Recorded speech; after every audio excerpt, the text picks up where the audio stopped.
日嚟挑戰整外國爆紅嘅 Pringles 朱古力，究竟最尾整出嚟會唔會好食呢？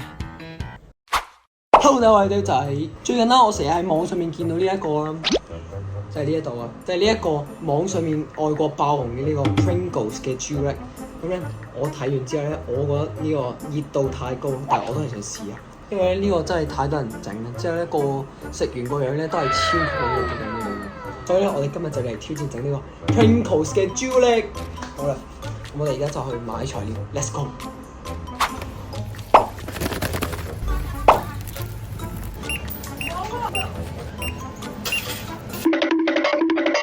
好，咁我哋翻到嚟啦，我哋而家咧就需要2種材料啦。就係咁多嘅材料啦，我哋分別就有呢個朱古力同埋呢一個嘅 Pringles 嘅薯片。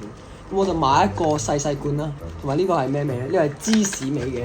咁細細罐啦，我哋嘅熱度冇咁高啦，我哋整都可以整得快少少。咁我哋而家事不宜遲，我哋即刻嚟開始整 ，Let's go！ 好，咁首先我哋第一步咧就係嚟整用呢一個嘅明治朱古力啦。咁呢個朱古力咧，我記得我上次整嗰個杜拜朱古力咧，我都係用咗呢一款朱古力嘅。呢款朱古力係有少少好食嘅。好啦，咁我哋而家就將啲朱古力拆開佢，總共有26粒嘅。呢度係應該係120粒。咁呢度應該係啱啱我可以倒入去一個 Pringles 罐入邊。希望呢一個係好食嘅，因為我今次買嘅係芝士味，我唔知會唔會有啲咩影響。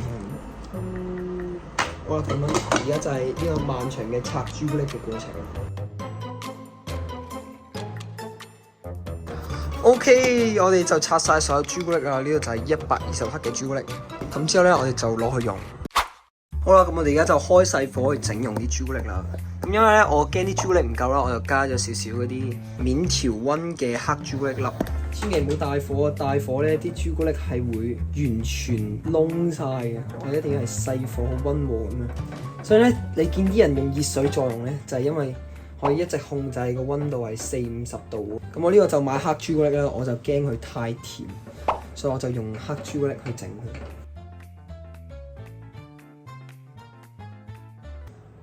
好啦，我哋啲朱古力就溶晒啦。好，咁我哋整溶咗呢個朱古力之後咧，我哋而家就要整呢個薯片。咁薯片咧，我見到有啲人啦係好細節㗎，就係每一塊同一塊之間咧都係會夾住啲朱古力嘅，咁樣咧個口感係會更加好。所以我而家就要做呢個步驟。咁首先拆咗個 Pringles 先，我要用翻呢個樽做模具啦。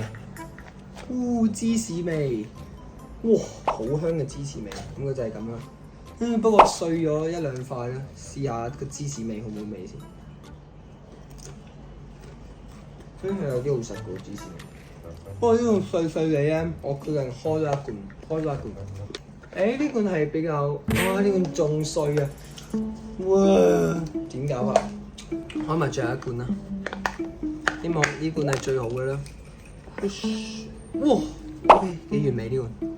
咁我哋就拎佢出嚟，一塊搭一塊啦。OK， 咁我準備咗一個碟咧，去擺嗰個 Pringles 上嚟。之後咧，我哋就一塊薯片，搽少少朱古力，黐住咗。就係咁。然之後就搭另一塊，咁就一塊一塊咁樣搭咧，等佢黐埋佢。成手都係朱古力。好啦，算啦，我而家已經有少少惱羞啦。咁咧，我又決定咧，剩翻嗰啲我就唔理佢啦。呢個步驟冇乜用，咁我哋就將呢個倒入去啦，將呢個擺翻入去。然之後咧，我哋就倒啲朱古力落嚟呢一度。哇，係唔夠㗎，我就係倒咗咁多啫，俾大家睇下。我就係倒咗覆蓋咗一半啫，因為我又要整多一批朱古力啦。我而家要再用一啲朱古力。哇，係咪太高溫啦？啲朱古力又硬咗晒，失敗呢個朱古力。所以咧，我哋整朱古力咧個溫度一定唔可以太高，太高咧將會臭晒啲朱古力。好啦，我再整多啲朱古力啦。一定係要最細火啊！好啦，係而家係超級無敵滑順嘅狀態。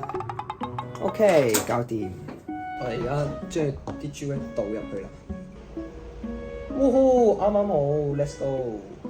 搞掂咗啦！哇，而家有少少熱熱地喎，之後去搖一搖佢啦，等嗰啲朱古力咧可以滲透入去喺嗰啲窿窿罅罅嗰度。所以真係奉勸大家咧，唔好買嗰啲好似呢啲咁大罐啊！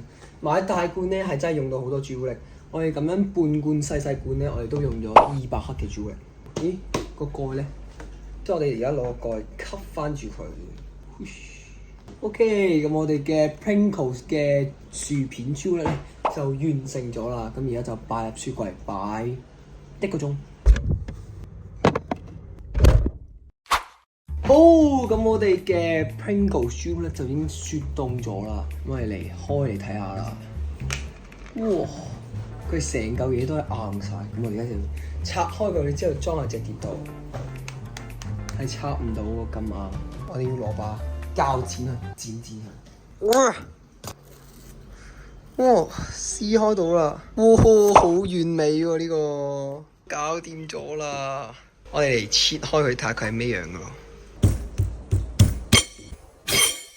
搞掂，切開咗啦 ！Pringles 薯片朱古力完成。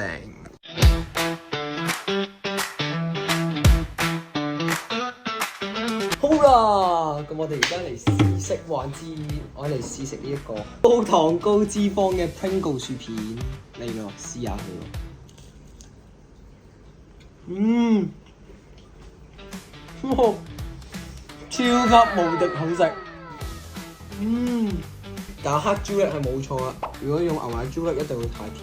最啱即係咬落去嗰個芝士味嗰個鹹味咧，同嗰個朱古力合埋咗一齊，個味道係超級無敵好食。即係咧咬落去脆脆地咧，有啲似該蛇嗰個朱古力薯片嗰個感覺。不過食完咧，我聽日一定後面痛。不過唔得，我一定要食多啖，聽下個聲。